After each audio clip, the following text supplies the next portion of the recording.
nombre es Eli Cadenas y junto con mis compañeros estudiantes de medicina de la Cátedra de Microbiología 1 vamos a conversar acerca de las micosis profundas diseminadas. En esta oportunidad vamos a hablar sobre las coccidioidomicosis.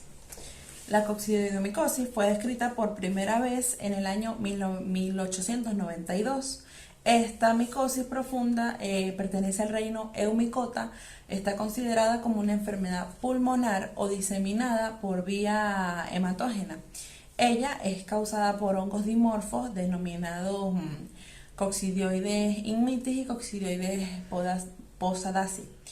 En especies humanas se identifican por análisis genotípicos y fitogenéticos. Sin embargo, prácticamente son idénticas en cuanto a su fenotipo. Esta se adquiere por inhalación de acroconidios que ocasionan ciertas manifestaciones clínicas similares y por esta razón no se les puede diferenciar en el laboratorio.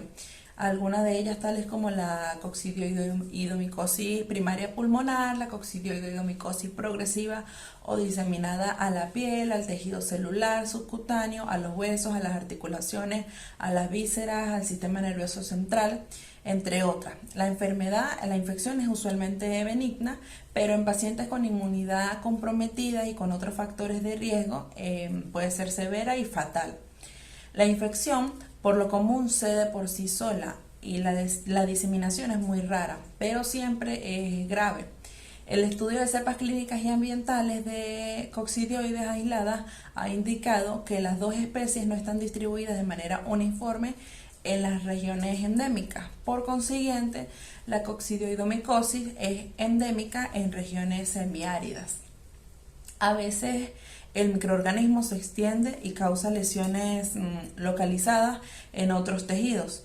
Si aparecen síntomas, son de una infección respiratoria baja o de la enfermedad generalizada inespecífica de grado leve. En caso para el diagnóstico, se sospecha en individuos con características clínicas y epidemiológicas determinadas y se confirman con radiografía de tórax, cultivo, pruebas serológicas, y en caso de requerir tratamiento se realiza con fluconazol, itraconazol, triazol es más nuevo, o con anfotericina B. Mi nombre es Angie Contreras y continuando con lo que respecta al tema, voy a hablarles un poco sobre las características morfológicas del agente etiológico de la coccidioidomicosis. En gran parte de las infecciones, probablemente estas son causadas por ceposidasis. Sin embargo, dado a que en los laboratorios es imposible identificar fácilmente una especie de la otra, las manifestaciones clínicas son las mismas para la C. mitis que para la ceposidasis. En casi todos los medios de laboratorio, la C. mitis genera lo que es una colonia algodonosa de color blanco o bronceado. Estas forman hifas en cadenas de artroconidios o artrosporas, que a menudo terminan por producir células alternas de una hifa. Estas cadenas se fragmentan en artroconidios individuales que son con facilidad, estos pueden viajar en el aire y son resistentes en entornos adversos. Los pequeños artroconidios tienen una longitud de 3 por 6 micrómetros, persisten viables durante años y son infectantes. Una vez inhalados los artroconidios, asumen una forma esférica y se agrandan para formar esférulas. Las esférulas también surgen en un laboratorio por cultivo en un medio complejo.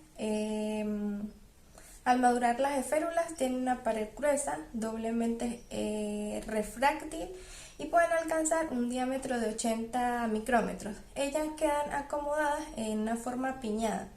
Al final la pared se rompe y estas liberan endosporas que pueden transformarse a nuevas esférulas. Epidemiología de la coccidiomicosis. Se describió en Argentina en 1892. El microorganismo suele estar confinado en climas secos y calurosos. Son infecciones endémicas de zonas áridas o semiáridas del sureste de Estados Unidos, como lo puede ser el sur de California, México, América Central y del Sur. que coincide con estaciones secas. Se consideran endémicos los países como Argentina, Colombia, México, Estados Unidos, Venezuela, entre otros. También el noroeste de Brasil. La infección también se ha diagnosticado fuera de las zonas endémicas, en individuos que han vivido o visitado previamente dichas regiones y que por tanto habían estado en contacto con el hongo. El reservorio es la tierra, especialmente estercoleros y madrigueras, y el vehículo de transmisión es el aire. A través de la inhalación se transmiten principalmente en verano, después de un invierno y primavera lluvioso. La micosis en Venezuela no son enfermedades de denuncia obligatoria, por lo que existe un grave sobreregistro de estadísticas anuales. Sin embargo, gracias al esfuerzo de los grupos de trabajo en micología formados desde 1984 por un grupo multidisciplinario de profesionales dedicados al estudio y seguimiento y levantamiento estadística de la micosis en el país a través del boletín informativo. La micosis en Venezuela, existen algunos datos epidemiológicos durante 2 décadas. Describió la enfermedad en pacientes brevemente del estado Zulia, Falcón, Lara. Esta distribución se ha mantenido hasta la actualidad, adicionándose pocos casos provenientes del estado de Aragua y del Distrito Federal. Mi nombre es Julio Nadales y a continuación les estaré explicando sobre la patogenia del coccidioidomicosis. Cuando el humano se encuentra en contacto con este agente por la vía respiratoria, es decir, por la inhalación de los artroconidios del coccidioidomicosis, este va a causar una infección primaria que en el 60% de las personas es asintomática.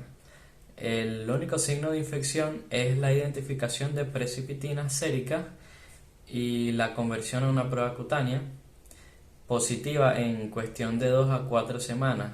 Con respecto a esto, el nivel de precipitina va a disminuir tras su tratamiento con el paso del tiempo, pero la prueba cutánea va a permanecer, normalmente va a permanecer positiva toda la vida. El 40% de personas restantes termina por mostrar un cuadro muy parecido al de la gripe o la influenza, que va a cesar por sí mismo y a su vez este va a incluir fiebre, malestar general, tos, artralgias y cefalias. Este trastorno normalmente es conocido como fiebre del Valle de San Joaquín o reumatismo del desierto. Después de 1 a 2 semanas en promedio, un 15% de los pacientes mencionados muestran reacciones de hipersensibilidad, cuyas manifestaciones iniciales son erupciones y eritemas nudosos o multiformes. En los estudios radiológicos, en forma típica, se puede observar en los enfermos la adenopatía iliar, junto con infiltrados pulmonares, neumonía, derrame pleural o nódulos. Buenas tardes, mi nombre es Glenda Altuve y les voy a hablar sobre la clasificación de las manifestaciones clínicas de la coccidioidomicosis. Entre ellas está la primoinfección pulmonar, asintomática o subclínica. La primoinfección sintomática, esta suele tener secuelas de la primoinfección pulmonar, neumopatía persistente, coccidiomicosis pulmonar crónica excavada y la coccidiomicosis diseminada subaguda o crónica. La primoinfección asintomática es la más frecuente, comprobada en más del 60% de los infectados. Las formas de primoinfección sintomática son cuadros respiratorios de gravedad variable, con manifestaciones semejantes a las de una gripe o una neumonía de la comunidad. Dos rasgos distintivos son el dolor torácico intenso y la eosinofilia sanguínea. Con baja frecuencia se produce en los primeros días de la infección una erupción maculosa y diseminada en la piel, conocida como rash tóxico, que evoluciona espontáneamente. En 6 a 10% de los infectados, particularmente en las personas de raza blanca, se producen alteraciones clínicas vinculadas con la hipersensibilidad a los antígenos del hongo, como derrame pleural serofibrinoso, eritema nudoso en los miembros inferiores, eritema polimorfo en la mitad superior del cuerpo y poliartropatía inflamatoria no supurativa. Los procesos pulmonares primarios involucionan en forma espontánea en 3 a 6 semanas. Neumopatía difusa persistente, a la que perdura más de 6 semanas. Son infiltrados focales en personas con antecedentes de alcoholismo, tabaquismo o infección por VIH. La persistencia de la enfermedad, la eosinofilia y la aceleración de la eritrosedimentación indican progresión lesional y tendencia a la diseminación. También se puede decir que en los pacientes con infiltrados pulmonares, las lesiones pueden deberse a la progresión de la infección respiratoria primaria masiva o a la diseminación hematógena a partir de otro foco. La coccidioidomicosis pulmonar crónica excavada se presenta en adultos del sexo masculino de más de 40 años y con patologías pulmonares previas, en especial enfermedad pulmonar obstructiva crónica. Su cuadro es idéntico al de la tuberculosis avanzada del adulto y evoluciona durante años y puede ocasionar la muerte por insuficiencia respiratoria o caquexia.